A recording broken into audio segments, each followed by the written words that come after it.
Hey guys, what's up? My name's Sharklaw. I'm so sorry I haven't posted something in a while. I've been kind of sick. I've been streaming here and there, but I'm coughing a lot during the stream, so this is one of the reasons why I haven't been really doing anything. I'm trying to get back into it. I apologize so much. I don't know how many times I've said that. But yeah, here is just something that I want to talk about because I've been seeing it a lot of recently. And I do have other stuff in development. I've also said this a lot too, but it's just very, very hard for me. But anyways, what I want to talk about is something that I feel like has been bothering a lot of people, and basically it's about the meta that Dead by Daylight has, right? Now listen, I get it. I totally get it. The Dead Hearts, the Pop, the Scourge, Iron Wills, BT, DSs, etc. I totally get it, and going against that over and over again can be stressful. It is stressful, it's just tiresome, it gets boring, it gets stale. I get it. Now, I want to kind of shine some optimism here before I get really down to the bone. If you aren't aware of behavior, what they said in the 6th anniversary stream, they are going to be looking to rework 40 or more perks on both sides, and this includes the meta, so hopefully we get that changed. I do hope that this also looks into some Survivor add-ons, mainly brand new parts, because those really speed up the games, and this is why sometimes pop is like a necessity. But I hope that they also maybe take a look at that too, and even some killer add-ons also need to take a look at too. But I don't want to get this too long. I want to kind of try and cut it short and simple. But yesterday I did a stream almost for 8 hours basically, and there was not a single match where there was not at least one or more Dead Hearts. I think there was like about one match where there was one Dead Heart and 3 sprint bursts. That aside, every match had 3 to 4 Dead Hearts, and that was just it. That was continuously every match like that, right? And I'm someone that I didn't even run meta the entire stream. I think only once when I had to do it daily for Ghostface I had pop, and if I hadn't, it would have been much more. I would have been probably stoned. But I want to kind of shed some light into this because I noticed that I watch a lot of Survivor streamers, and they kind of just he's using Paint Res, he's using Gwen, he's using Palm, he's using Corrupt. I'm letting go, bye bye. And it's kind of, it doesn't really bother me, but I'm just gonna try to make you have an understanding, because I have an understanding of this, and I'm saying it for both sides right now. I have an understanding of this from both sides, from the both perspectives, because when you aren't running, Dead Heart, or when you aren't running Pop, it makes your game just sometimes difficult, more difficult for absolutely no reason, right? You could just slap that on and it kind of sets it on the normal, but when you don't have it, it's just sometimes difficult. And really, the best way it's said is from like a Spoken Jukes video that he made, talking about something that Oz made, and these kind of meta perks are just there to be a reliever,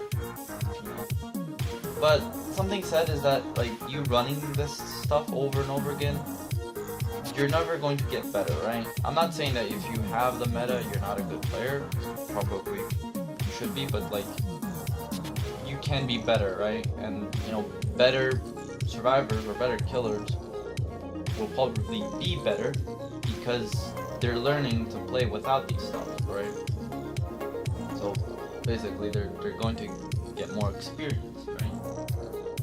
But have an understanding though, if you do try this out, because you know that's what I did on this stream for 8 hours. I basically was running non-meta perks and also no add-ons. It really just it makes the things a whole lot difficult, right?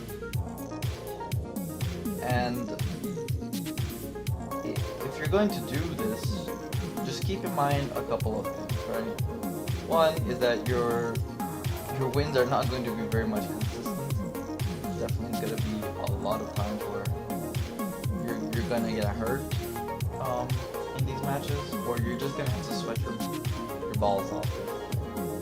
And that's just basically how it was every match. I think out of that entire stream I did, it was only one match where there was a 4 escape for survivors. Everything else was 1 or more kills. But that one match, you know, I really, it was on Father's Chapel, and they had the God Vault. Basically, it's one of the vaults that is on the right behind of the chapel, and you just can't do nothing about it. Once the survivor vault's there, you can break the door down, but even that doesn't really help at all. It's just it's a very bullshit vault. It's basically where the basement is located at. That vault there is just absolutely bullshit. But anyways, if that, you know, if this stuff sort of gets to you, it bothers you, understand that it's just basically a necessity. No one's trying to flame you or flame the other side or anything like that. I think people sometimes go a little bit too harshly on their judgment. Sometimes the survivor will see, oh, well, you know, I'm just killing myself. He has that, I'm just killing myself. Or a killer will see, oh, well, you know, all 4 of them that have dead hearts, I'm just, you know, sitting in a corner. I'm not caring about this match. Understand that it's just basically a necessity at the moment, and it's going to be fixed, right? The whole thing with behavior, it is going to be looked at, and hopefully it's going to be fixed in a right way. I just kind of want to shed some light here because, you know, and even for Killer, in Killer there's a little bit more depth, because also for Killer I noticed that there's a lot of tunneling and camping, but usually it's for the reasoning where they just don't have another play to make, right? I remember a match very vividly where 2 survivors were, they said that I was a baby killer when I was camping them with 1 gen and there was 2 people on a hook right next to each other. I'm not sure what killer would be dumb to just leave that sort of scenario out, like, you know, leave that area, because at that point there's 1 gen, there's 2 people on a hook next to each other. I don't think any smart killer would leave that area. That's basically 2 kills and maybe getting more. But even despite that, they got out of that sticky situation and they still gave me another kill. I was probably gonna get 1 kill, but they gave me another kill. So, you know, it really goes to show that some survivors are a little bit trying to sweat for absolutely no reason. But I get that some killers are also doing this, and this is why I watch a lot more survivor streamers, because then I can get a little bit of understanding of what goes through on other killers' minds, because I don't get the opportunity to see every killer, because I play a lot of killer. But you know, this is a good way, and maybe I can try to share a little bit of hindsight on both sides, right? But yeah, this is basically trying to have and show you like an understanding to why you're gonna be seeing this until it's eventually gonna work. So if you continue to play Dead by Daylight, just know that, you know, this is just how it is for the moment, and it's been like that for many years. The meta has been stale, but note that it's not a thing where no one's trying to flame each other out. It's just for the, you know, for people wanting to win, right? Because no one wants to lose. But yeah, hopefully it's fixed and we can have more fun interactions with this game, right? But from now on, hopefully you can have a understanding on this. And yeah, I will catch you all in the next one. Bye bye everyone, take care. That was the only mind game you can do there. Like, that's how you counter that. That's the only way. And if they don't fall for it, that's a 50-50. You took a 50-50. Either way, that's the only counter.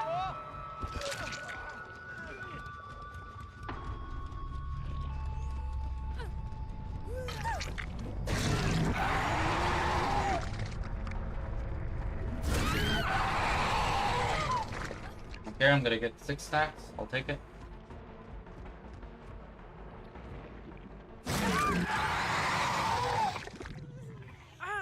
Oh, that's so good. That was rough. You guys were very well trained.